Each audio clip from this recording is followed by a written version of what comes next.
ఆగిపోతా అంటుందే, నిన్ను పొందని నా జన్మే మల్ల పుట్టనంటుందే. చల్ ఎట్లయితే అట్లా ఏ జాను, మీ వాళ్ళతోనే మాట్లాడుతాను.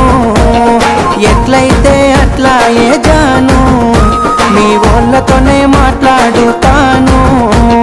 సిగ్గులేక రమ్మంటే ఇంటికొస్తవా